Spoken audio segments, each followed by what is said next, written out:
वाला समझने वाला जो इंसान होता है वो हमेशा जो है ना सिर्फ कायनात के एक एक जो है सीक्रेट के ऊपर नजर उसको यानी एक्सप्लोर करने की कोशिश करता है, बल्कि अपनी जात को यानी हर आने वाला दिन जो है उसकी डेवलपमेंट होती है। तो इसलिए खुद एहतसाबी जो है इसको कभी भी आप पसे पुष्ट ना डालें, बल्कि ये जारी रहना चाहिए, इस चीज का अमल जारी रहना चाहिए। तो इसमें बात यह है कि क्या है खुद एहतसाबी। आप ये सोचे ना कि आज अगर पीटीआई की जरताज गुल जो है वो नून लीग के लोगों के साथ बैठकर पार्टियां कर रही है, उनकी कोई भी उनके यानी अजीजो अकारब की पार्टी उसमें जाती है, अगर ये शादियां अटेंड करते हैं, अगर ये उन लोगों के साथ जो है हग करने की कोशिश करते हैं जिसपे इमरान खान साहब ने तनकीद भी की थी कि अगर अली अमीन गंडापुर जो है उसको मिलना भी है वफाक के साथ या मोहसिन नकवी के साथ, तो कम अज कम जो इस्लामाबाद के बुचर हैं, जो कसाई हैं जिन्होंने कत्ल किया है, जिनके कहने पे कत्ल हुआ है, जो 2 नंबर लोग हैं, तो उनके साथ जनाब आप तस्वीरें तो ना बनवाएं। आप ठीक है मिलना है वो मिलें अगर आप।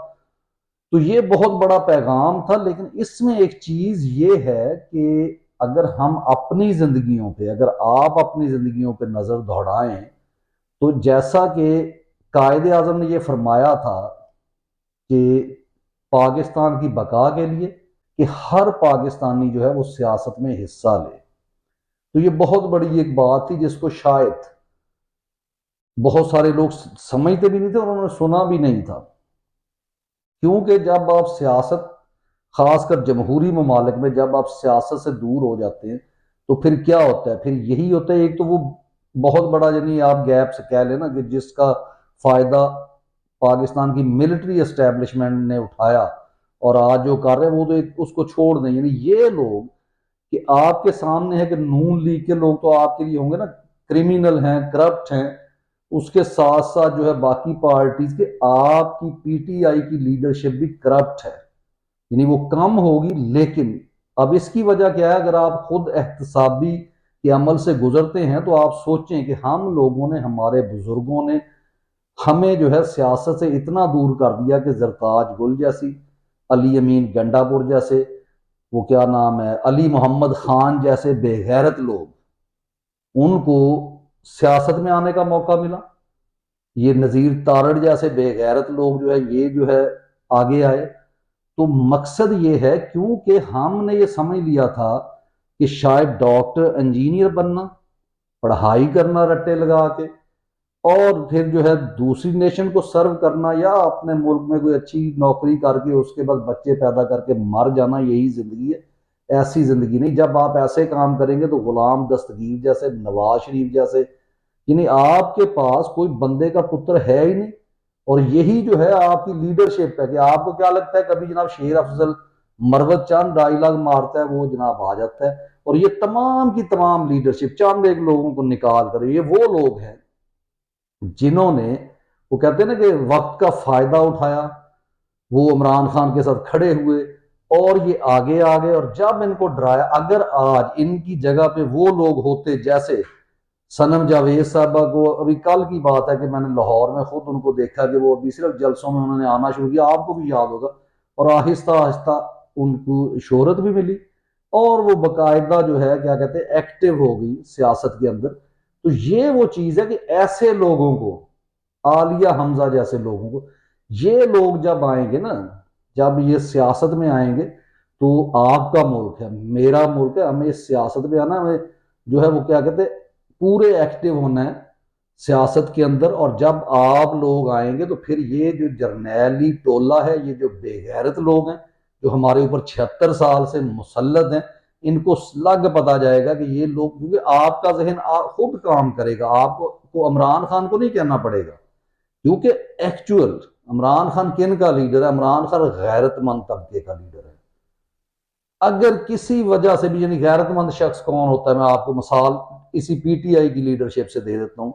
गैरतमंद ये होता है कि आपके सामने उस्मान डार को उठाया गया, तशद्दुद किया, मारा गया, उन्होंने आगे कुछ बयान भी दिया मजबूरी के तौर पर, लेकिन उसके बाद वो बंदा खामोश हो गया। लेकिन एक बेगैरत शख्स कैसा होता है, फवाद चौधरी जैसा, अली अमीन गंडापुर जैसा, ये साथ भी हैं और अली ये मोहम्मद खान जिसकी बात दरमियान में, ये वो बेगैरत शख्स है जो तकरीरें करता है, जो असम्बली में तकरीरें करता है मेरा लीडर दोबारा आएगा, और फिर साथ ये कहता है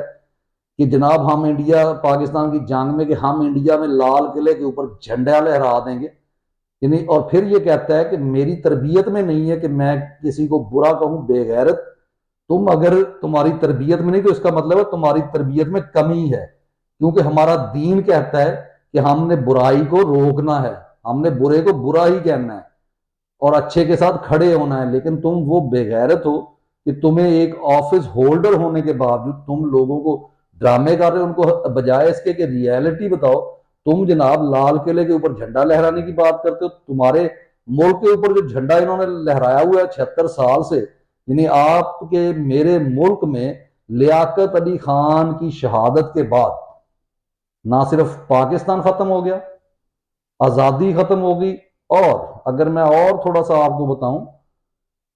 कि उसके बाद से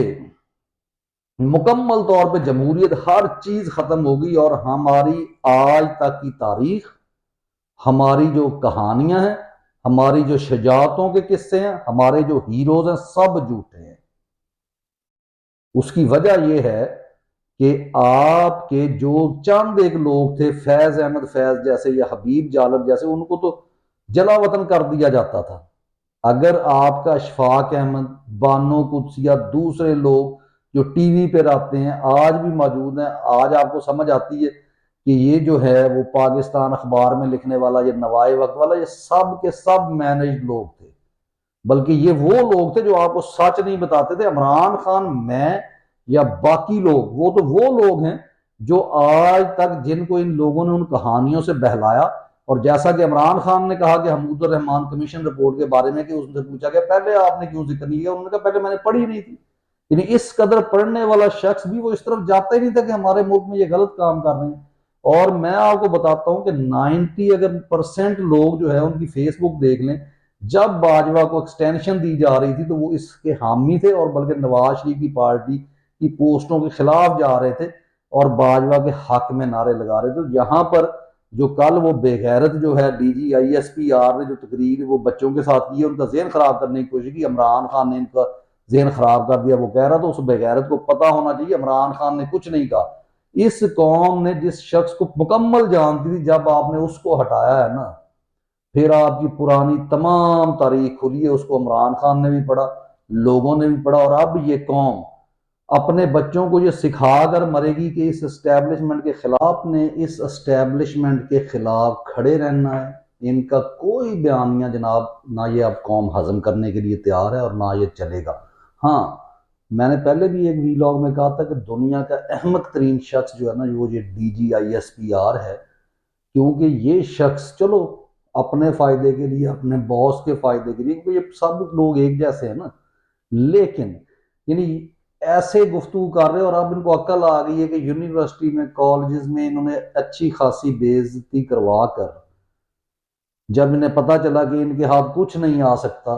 तो अब ये छोटे बच्चों को जो बेचारे, क्योंकि ये जो लास्ट उन्होंने परसों जो है वो बच्चों के साथ जो गुफ्तगू की है वो थे, यानी आप यूं कह लें कि 5वीं से बल्कि तीसरी चौथी से लेकर 10वीं तक के बच्चे थे, और उन्होंने भी इनको बहुत टफ टाइम दिया है। तो जनाब झूठ झूठ होता है। और वैसे भी जो वालिदैन हैं वो अब अपने बच्चों को बता रहे हैं कि आपने इनके खिलाफ, जालमों के खिलाफ खड़े होना है। एक एक जगह पे यानी शऊर पहुंच चुका है। वो ठीक है, आप इमरान खान के खिलाफ बोले, लेकिन आपको बताया ना कि आपने जैसे ही ईमानदार बंदे को उतारा, इस कौम के हीरो को उतारा, तो उनको पता चल गया कि आज तक ये हमारे साथ ड्रामा करते रहे थे। और इसके साथ साथ जो है सोशल मीडिया का भी शुक्रिया अदा करना पड़ेगा, जिसने इस कौम को आगाही दी। तो अब उसके बाद ये होता है कि आपके जहन में होगा कि शायद ये कौम खड़ी नहीं हो सकती, ये कौम इनकलाब नहीं ला सकती। नहीं, जैसे मैंने पहले बताया ना कि खुद एहतसाबी का अमल होना चाहिए। तो आपको सोचना है कि एक चीज तो ये है कि हमारे पास जो आधे तीतर और आधे बटेर हैं, यानी ना पूरे गंदे लोग हैं ना पूरे अच्छे लोग हैं, वो भी हमसे आगे हैं। तो आपको ना सिर्फ सियासत में आना होगा, बल्कि इकबाल के नज़दीक या कायद के नज़दीक ये जमहूरियत, सियासत और उसके साथ साथ मज़हब जो है वो बहुत बड़ी अहमियत रखता है। और मज़हब तो हमारे तमाम मुसलमानों के लिए रखता है, लेकिन क्या हमने कभी ये सोचा कि हम मज़हब के नाम पर मर मिटने वाले लोग, लेकिन हमने मज़हब की हिफाजत के लिए यानी 10वीं पास या अनपढ़ लोगों को बिठा दिया, और